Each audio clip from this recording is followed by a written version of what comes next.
everyone, and welcome back to another video of Genshin with Daka. Today we're going to be discussing Aloy skills. So as you know, Aloy is the character that will be crossing over from Horizon Zero Dawn and given as a free 5-star to travelers in Genshin Impact. So now let's take a look at her skills. So first we have her normal attacks, which is called Rapid Fire. And there are 4 consecutive shots with a bow. And then there's also the aimed shot that's cryo. And then there's also the general plunge attack for bow users. Now at level 10, all the stats are around 90 for all the hits. 95 for all the hits. So it's pretty good stats. Next, her elemental skill is called Frozen Wilds. Aloy throws a freeze bomb in the targeted direction that explodes on impact, dealing cryo damage. After it explodes, the freeze bomb will split up into many chill water bomblets that explode on contact with opponents or after a short delay, dealing cryo damage. When a freeze bomb or chill water bomblet hits an opponent, the opponent's attack is reduced and Aloy receives 1 coil stack. Aloy can gain up to 1 coil stack every 0.1 seconds. So basically there's going to be an original bomb, and this does 319 damage at level 10, and then it's going to split up into little bomblets, sort of like Klee's Jumpty Dumpty. And the bomblets deal 72% of damage at level 10. And if the bomb or the bomblet hit an opponent, it's going to decrease the attack at level 10 for 15% of the enemy for 6 seconds.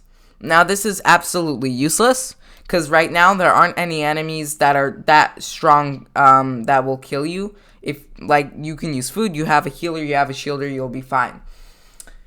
Now let's see what a coil stack is. So each stack increases Aloy's normal attack damage, and it increases her normal attack damage by 9.52% at level 10. And for some reason, she gets, so each stack will increase her normal attack damage bonus by more than double the 1 stack.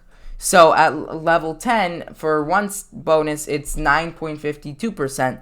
At level 2, it's 19%. At level 3, it's 28%. And at level 4, it's 47%. So it's going to grow not necessarily exponentially or doubled, but it will grow pretty nicely. And so when Aloy has 4 coil stacks, which is the max, she gains Rushing Ice, which converts her normal attack damage to cryo damage, which is pretty nice. And while under the effect of Rushing Ice, Aloy cannot receive new coil stacks, and coil effects will be cleared 30 seconds after Aloy leaves the field. So the normal attack damage bonus and the infused attacks will be cleared 30 seconds after Aloy leaves the field.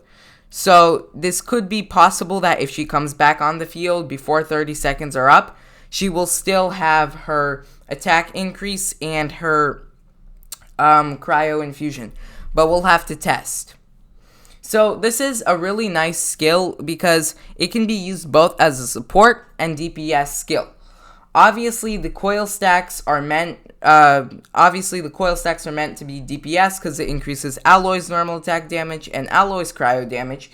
But if these bombs can apply cryo damage to opponents, you can use a water character to make freeze and use Aloy as the main DPS with her normal cryo damage attacks when she has her Rushing Ice effect, or you can use her as a support and create melt with a pyro character.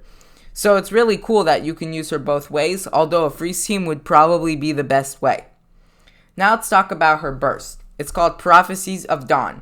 So basically she's going to throw a power cell filled with cryo in the targeted direction, so it looks like you can choose where you want to put it, maybe, and then it'll explode, dealing cryo damage. And at level 10, it does 646 damage, and it's a 12-second cooldown, 40 energy cost.